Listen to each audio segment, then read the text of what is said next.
Phone got too hot again. Had to shut her down for a while. There might be a storm coming in, so maybe it'll cool things off. And I can't remember where I was. I don't really want to go back to see it. We'll start here.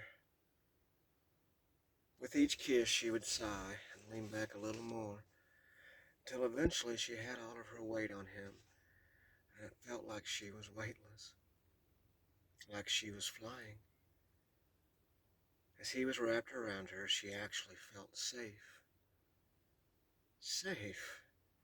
She sighed and rubbed her nose against his cheek as he kissed her again. He whispered, "Ready?" She said nothing but turned and looked at him. Safe.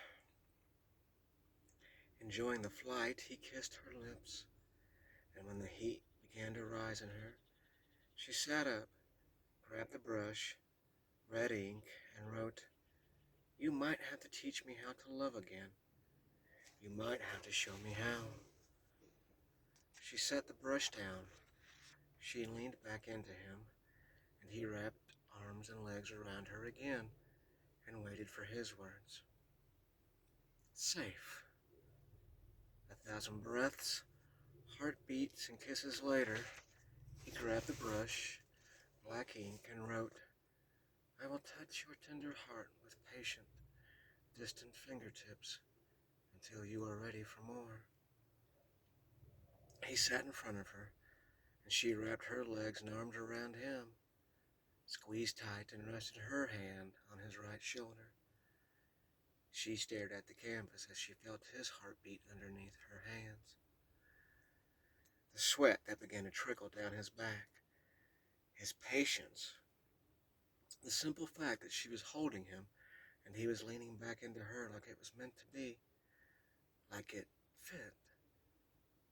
The release inside of her was sudden, instant, and overwhelming, and caught her by surprise.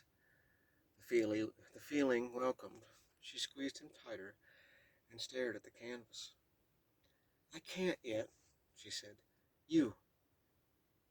He leaned back, kissed her on the head, and crawled to the canvas, her hands running over his back, causing goosebumps on her skin and heart. She shivers and sighs. Safe. He grabbed the red ink and brush. Seeing, feeling, and hearing the unattainable woman inside of you is what calls me. The woman that never exists because she is always changing. An incredibly beautiful, powerful goddess that most people fear. That is what I hear, see, and feel when I touch, taste, and need you. He sets the brush down. She grabs his hips and pulls him back to her, arms and legs wrapping around him. She squeezes and doesn't let go. He leans back even more, giving her all of his weight. Safe. Creak and moan. Creak and moan. Creak and moan. The screen door shut with a soft click, and several seconds later she was kissing him on the neck. He moaned and leaned his head away from her so she could keep going.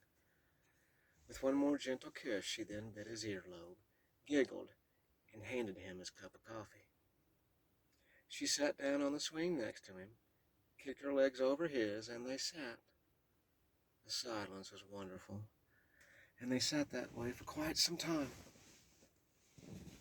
He looked over and she was lost in thought as she watched the birds dance around the feeder. He smiled.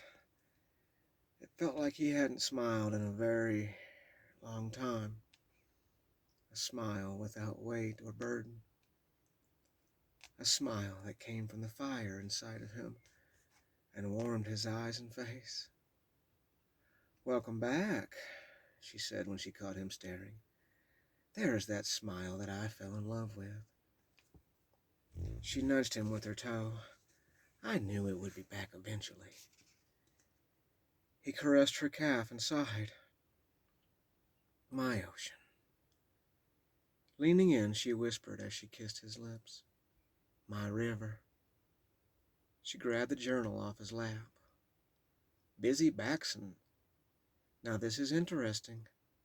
There on the beach, far below the rocks from where I'm sitting, close to the water's edge, there is a man walking on the sand.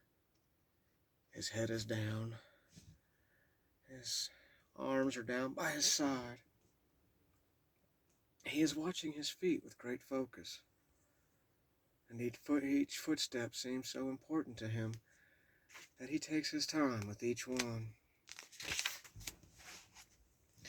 I see him do this for about a half a mile. Damn it. Come on, stop.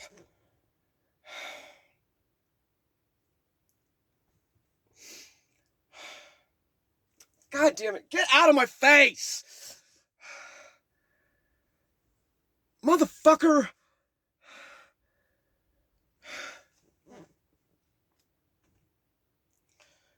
God damn it. Fucking stay!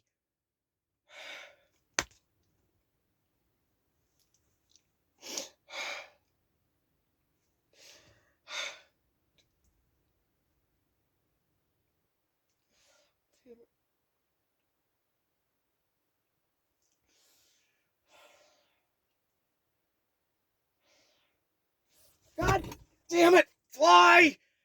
Fuck! God fucking damn it!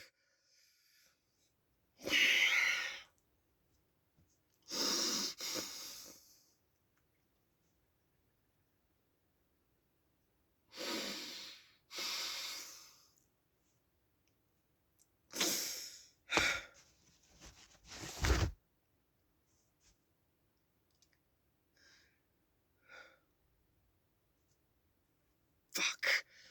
Fly, I swear if you fucking come near me.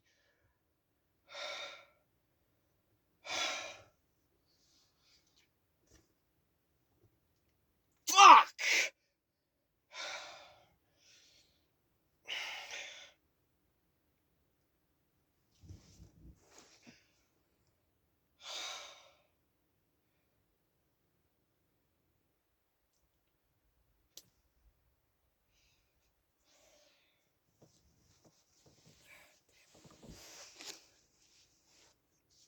Ow.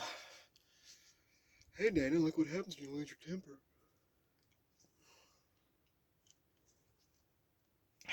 Damn it. Man.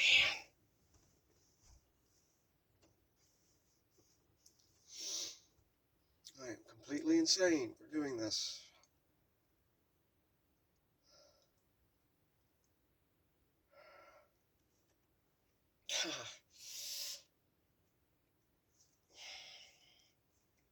Whatever.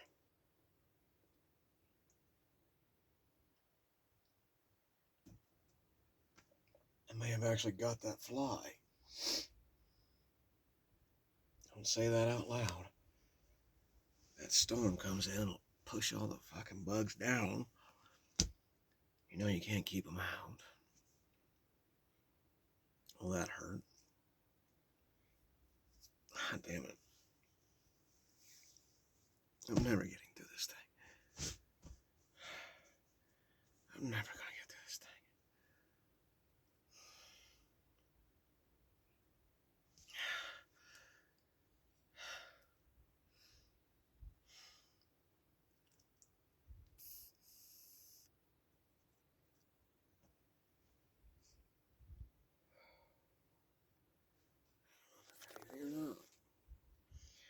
If I hit hard enough, I don't think I got anything. If I hit too hard.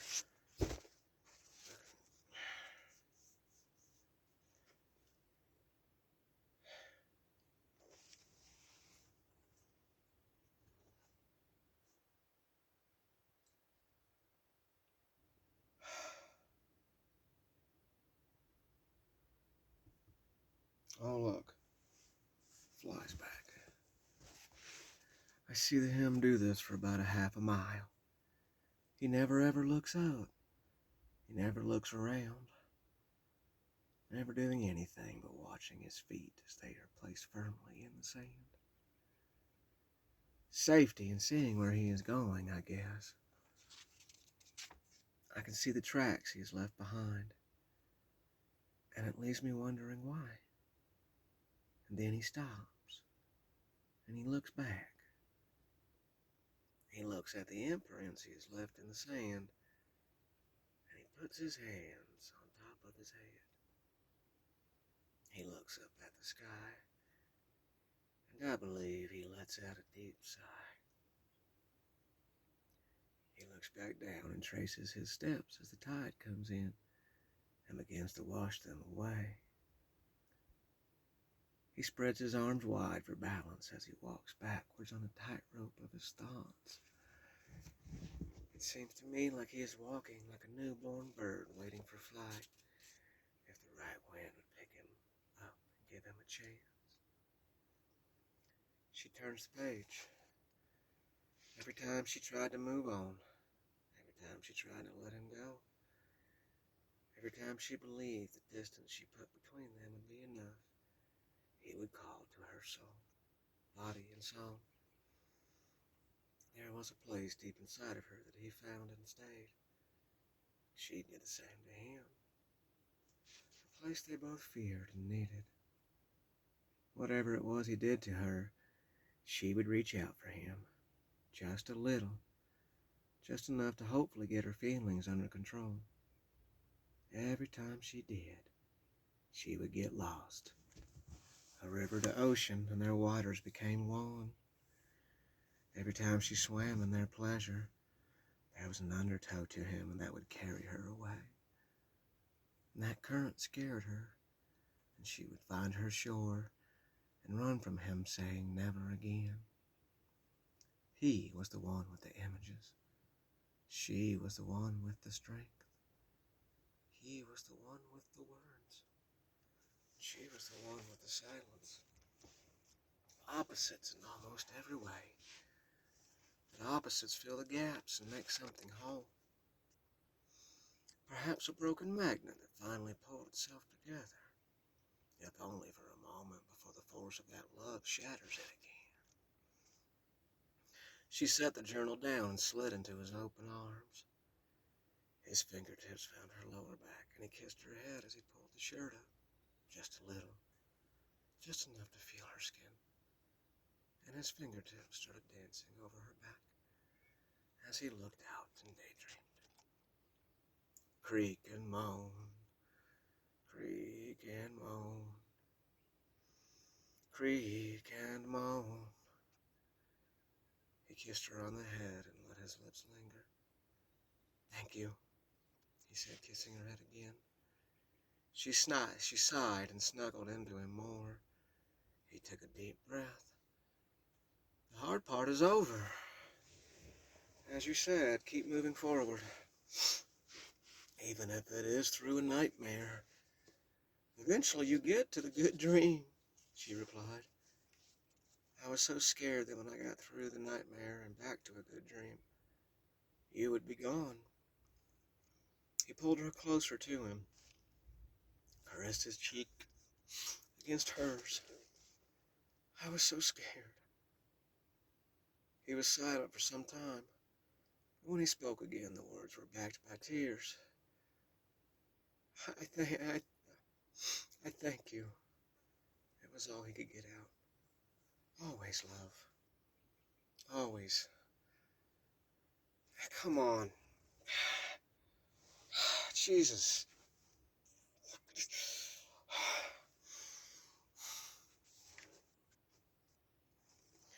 There's only one little bit of the story left with Mom, and where she left me. He laughed and looked out into the yard. My God, those people were so horrible. But I can write it now, like it should be written. He paused, gathering his thoughts. This part of the book of my life is almost done. I couldn't write this for years. It became such a burden, something that would not let me enjoy the rest of my life.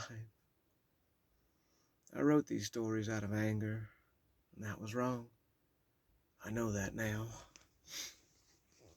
He kissed her head again, and it really is a wonderful life. Fuck. He started crying and laughing at the same time. Why?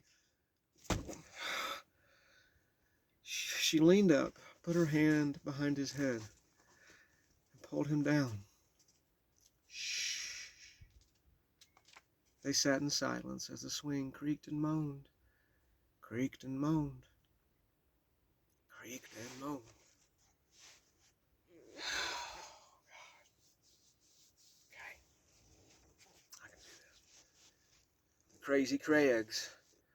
Almost home. In the Lenshield reunion, I could handle anything but these fucking flies. I'm so hot and fucking sweaty, and and I can't do anything about them.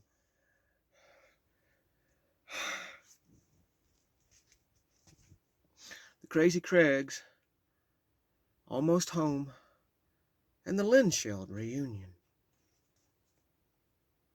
The next day, Mom hugged me with tears in her eyes, and I promise I will come get you as soon as I can. The Cajun stood behind her with a smile on his face that pretty much said, "Later, Gator. I get to fuck your mama without you here now." He used to do that all the time. "I'm gonna go fuck your mama now." And they even called it smurfing at one point, which they ruined the fucking Smurfs for me. "I'm gonna go smurf your mama." And he's such a fucking piece of shit. "Now, Belinda will come get your things so you can just go home with Craig at the end of the day." She wiped tears from her eyes and hugged me again.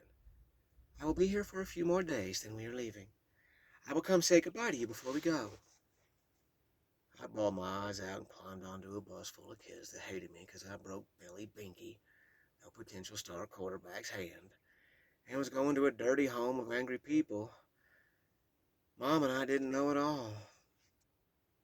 Then there was nothing. "Me and you are gonna sleep in Craig's bed. Craig will sleep with his daddy," Belinda told me as I was getting ready for bed.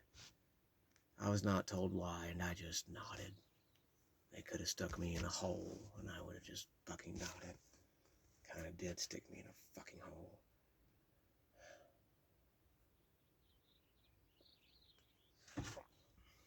I was done. I was defeated, and I just wanted to die. I wanted the screams to stop in my head. I wanted to not be in a school that hated me. I didn't want to be with these horrible, angry people. I just wanted to be loved and have a home. I knew I would never have. I knew I would never have that. So I just wanted to die. Belinda and I tried to sleep in Craig's single kid bed. The important word was try. The woman took up the entire mattress, and I was curled up on the edge, trying not to smell her stench. And between her whistling, snorting, nasal breathing, and her farting on me all night, I would cry myself to sleep, only to be woke up by her slapping me and telling me to shut the fuck up all night. Crying, twitching, slapped me on the head, back, ass, and then on the head again with a "lay still." From the other room, I heard the squeak of the bed springs, and at first I didn't know what was going on, until I heard the loud alcoholic moan of drunk Father Timmy coming into his son, who screamed, "Yes, Daddy!" I held my tears in, and I banished into my head as far as I possibly could. This was when my stories started to become so vivid that it felt like they were real. When I was in that world, I could smell the perfume on a character mowing grass. I felt and heard everything. that was the real world, not the bed squeaking stench of hell I was actually in. The next morning for breakfast, I was served a piece of bacon and an egg while the rest of the family had full plates and goofy smiles on their faces. "Gonna hire more niggers today," Timmy mumbled into his coffee. "Fucking niggers!" Craig agreed with that goofy fucking grin. Timmy just kept staring at me as he ate, drank his coffee, and talked about how all the niggers at work were making it hard for a decent man to make a living. "They're the dishes." "Here comes the storm," Belinda said, getting up with a loud fart. "Then after that, I will show you how to slap the pig and feed the chickens. Come on now! That has to get done before I go drop you off." I wonder if it'll actually hit us, or just be all sound and no fury. I wanted to go see Mom before we got on the bus. I went up to the apartment and found it empty. She's already gone. I didn't cry. I just turned around, put my head down, and accepted my fate. "I have to get out of here," I whispered to myself. I spent the rest of the school year at the Craigs. I honestly do not remember very much of that time, and for a very, very good reason. I had locked most of that time away in a place so deep that even if I tried to go there, it is just white fog there to protect me. Some things should just be forgotten and move on. Every night, Timmy would molest his redneck son, who seemed to love it, and scream, "Yes, Daddy!" And I slept on the edge of the bed while Linda smacked and farted on me all night. I would then go to school, where I was constantly called one form of Yankee piece of shit or some other expletive. The teachers would ignore me until I got in a fight. I was always getting in fights. And then I was sent to the principal's office, where I'd get popped or suspended or whatever. I believed school would never end, but it finally did. And somehow I passed the 5th grade. I have no idea how. But I am going what the school did not want to have to deal with me anymore. And it was easier to move me along and just be done. I was grateful I didn't have to return to that hell. I walked into the house of old grease, cigarettes, beer, fat, and molestation to hear Timmy and Belinda talking. It seems the agreement of me staying there was they got the support checks my father sent. I guess Mom forgot to mention that my father only paid support whenever he felt like it. Or we moved so much the checks never caught up. So the checks either came sporadically or not at all. "We can't afford to feed you or take care of you. I'm going to get hold of your grandparents and have them send us money." I told Belinda that my grandparents were not together, but wrote down their names on a piece of paper and watched her waddle through the house and to the phone. Somehow she got a hold of my grandmother, and Grandma lost her mind when she found out what Mom had done, and actually called my grandfather. For one brief moment, they forgot how much they hated each other.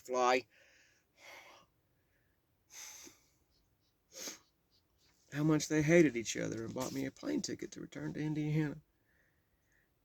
"They are sending us money to make up for dealing with you, and you will be leaving on Wednesday." It was Monday when she told me that.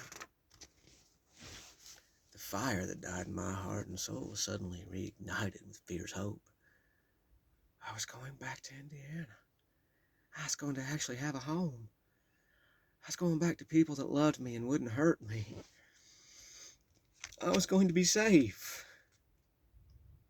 That Wednesday, I was all packed with what little belongings I had, and I couldn't wait to go to the airport.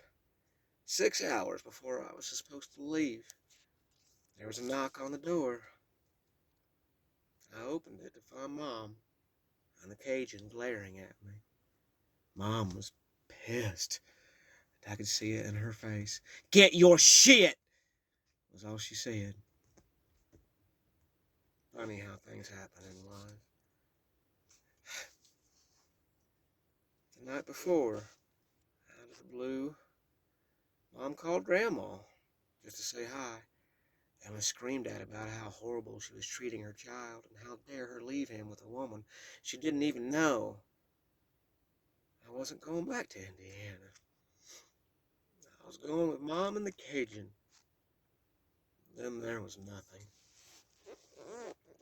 With the sun setting and the heat still up to 100, we stopped at a campground for the night.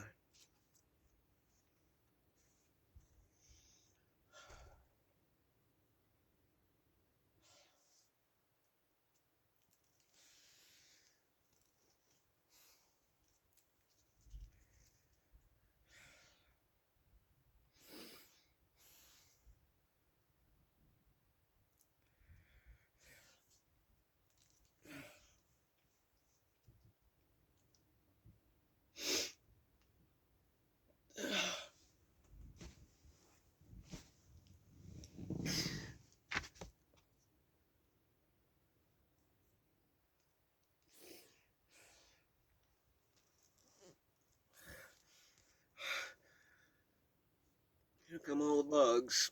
So the storm must actually be coming. Ah,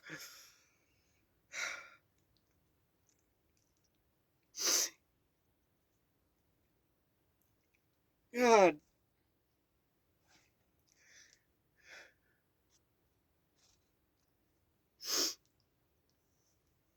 Fuck. Ah.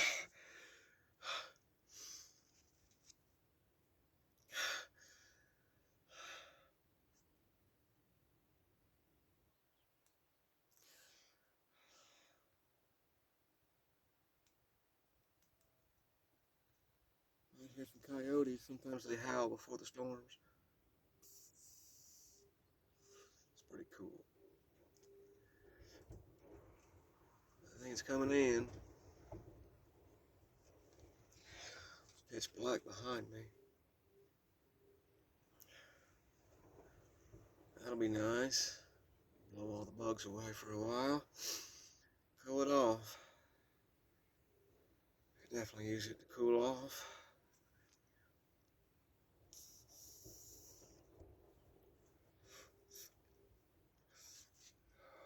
I don't know if I'm getting anything or not. I miss my joints. With the sun setting and the heat still up to 100, we stopped at a campground for the night. It was inhabited by 1,000,000 mosquitoes and another group of campers on the other side of a ravine. The car was so hot that we had to keep the windows down, which invited all the mosquitoes in for a bloody buffet. After hours of hearing Mom and the Cajun cussing and slapping themselves in the air, I got out of the car and walked over to the campers and the music. Oh, Jangles, dancing on my grave! There was a loud slap on a table, and a man laughed with a, whoo, yeah! Walking around some trees, and greeted by a warm fire, and the wonderful smell of a smoke that kept the mosquitoes away. I walked into a group of women dancing around the flames. All of them were beautiful, dark as the night, and dressed in colorful short skirts and t-shirts tied in knots that revealed flat stomachs. The women were covered in sweat and laughter as they jumped and danced and sang. Without missing a beat, one of them smiled at me, grabbed my hand, and pulled me into the circle. As I jumped and spun around the circle, I caught glimpses of an old man, dark as the ladies, playing a banjo and stomping a drum with his foot.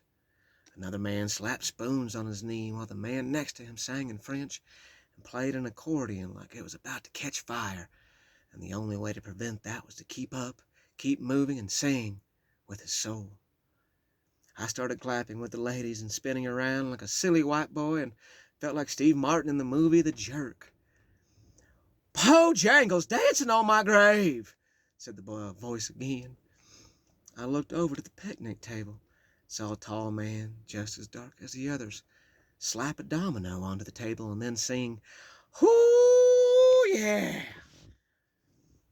Running out of breath, I was grateful when the music stopped and someone gave me a hug. "Whoo, yeah, go get you a drink." And hands guided me towards the picnic table and a man dancing with Bojangles. I sat down and was handed the best piece of fried chicken and lemonade I ever had in my life. They didn't question where I came from. They just greeted me with laughter and dancing as they embraced the night and what it had to give them. There was sweet-smelling smoke drifting around us in various bowls, and I realized it not only kept the mosquitoes away, but smelled and felt mystical. The more I inhaled the smoke, the more I felt like I was floating. I sat in a chair and laughed and smiled as the dancing commenced, and the man sang about Bojangles dancing on his grave. This energy and this fire, this is where I belonged, not what was for waiting me in the car. I had to get out of here. Then there was nothing. We went to Austin, Texas, and stayed in a motel half a mile from where the Cajun worked. Every morning I would get up off the floor and go to the river where I'd stay for most of the day. There was a wonderful husband and wife that were always there and sort of adopted me as their river pet.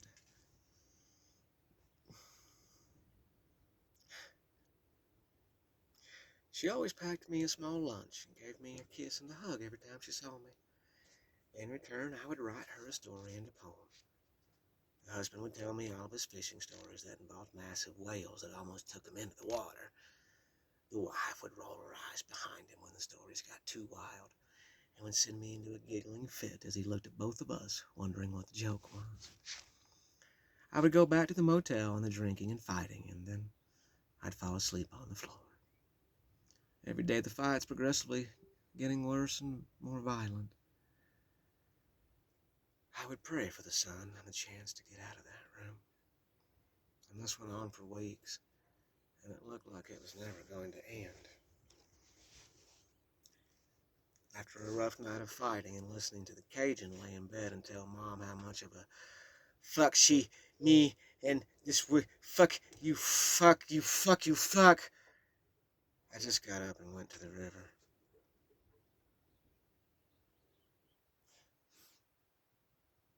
I sat there for hours. I gave the wife the story I wrote the night before. She gave me a hug, gave me breakfast, and handed me a cane pole with some worms. We fished and laughed and fished some more. I caught 3 catfish with my cane pole and took them home for dinner. I was so excited as Mom smiled and said the Cajun would show me how to clean them when he got home. That never happened. I have no idea where the Pooh Bear is right now.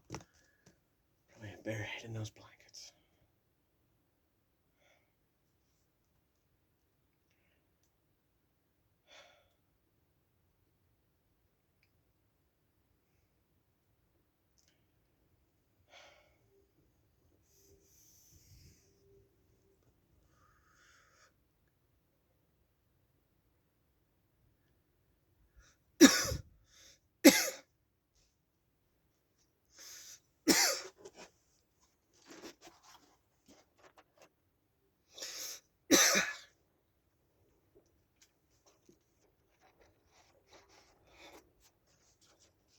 That never happened.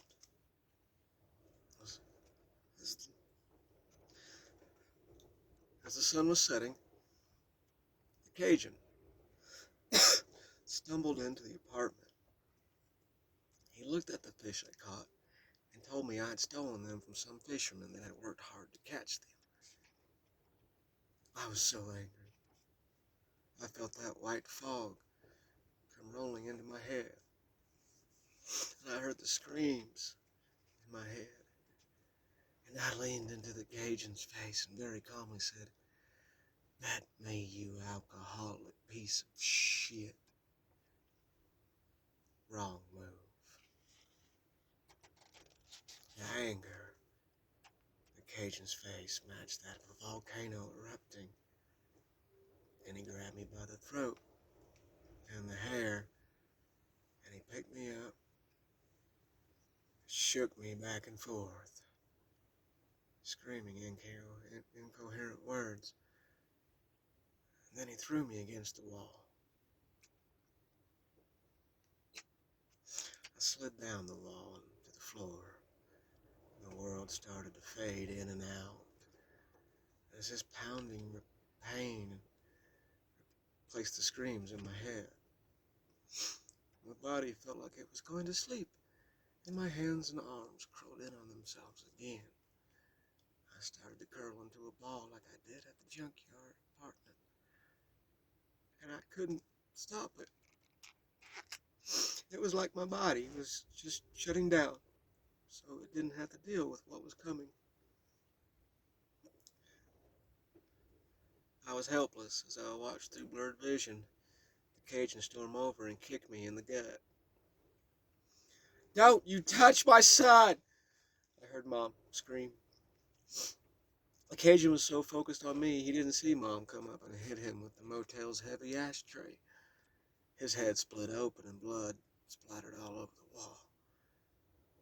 Seeing the blood, I saw Yankee Grin's head explode.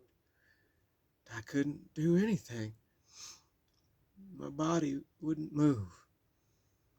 There was blood, and there was pain, and that was all there was. The Cajun turned to Mom with blood running down his face, volcano in his eyes, and she hit him with the ashtray again. And then there was nothing. "Baby, wake up, baby." Mom's voice was gentle as she shook me awake. I woke up with blurry vision and a mind-splitting headache. "Come on, baby, we are leaving." The Cajun was nowhere to be seen, and I kept fading in and out as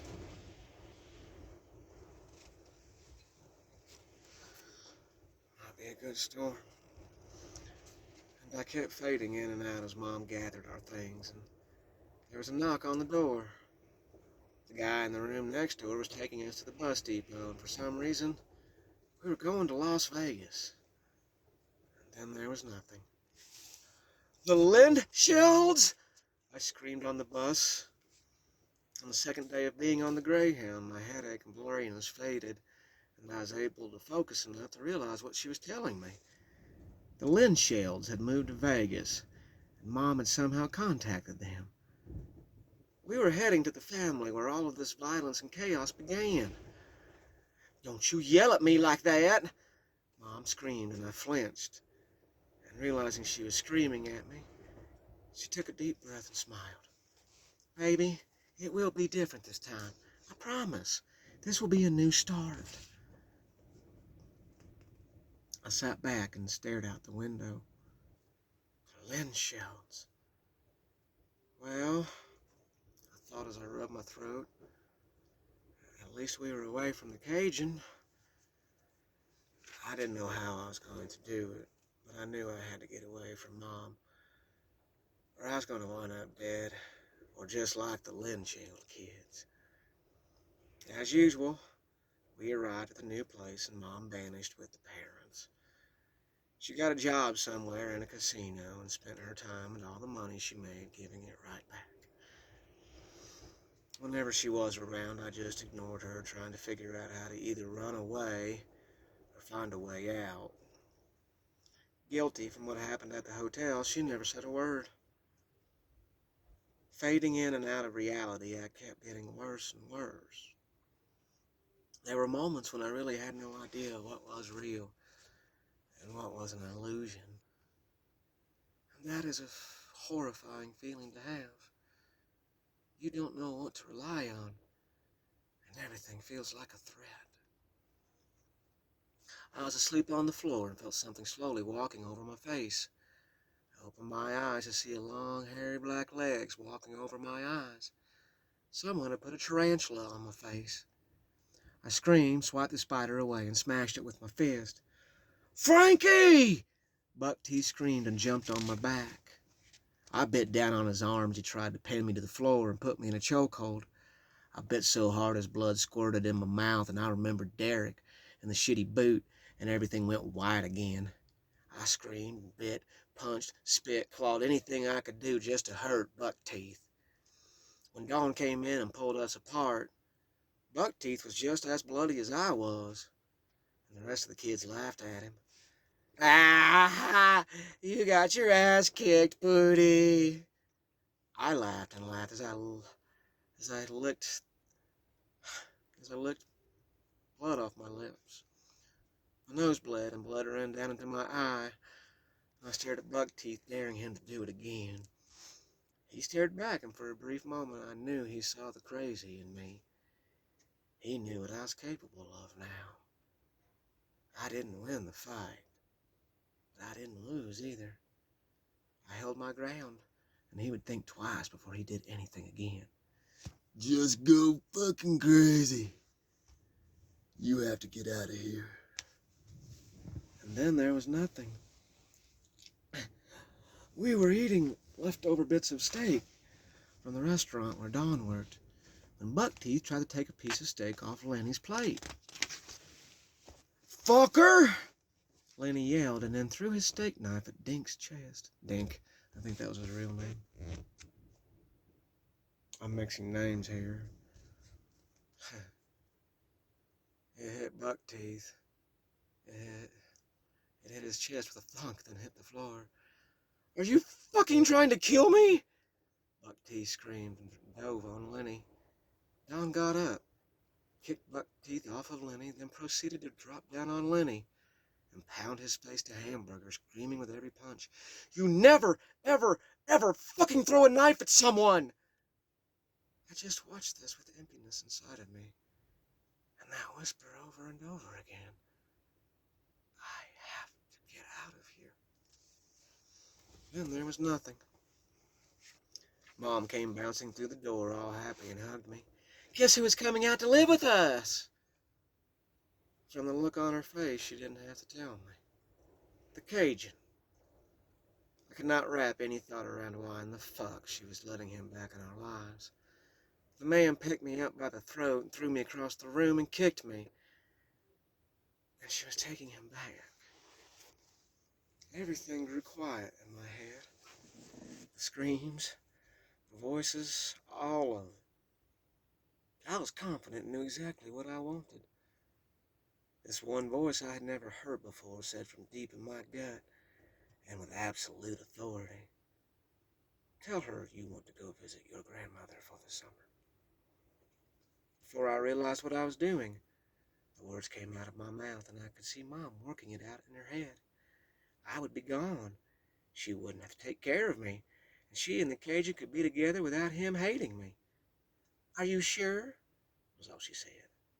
Yeah. Phone calls were made. Another plane ticket was bought. I was returning to Bevan's side. As Mom and the Cajun took me to the airport, I felt a spark of life in me once again. A home, people that loved me, happiness, safe. Now when the summer ends, we will send you a ticket. It will be different when you get back, I promise. We will have a home for you and everything. I didn't say anything. I was not coming back. Hugs and tears at the gate, and I walked onto a red-eye plane that would take me to my new life. Then there was nothing.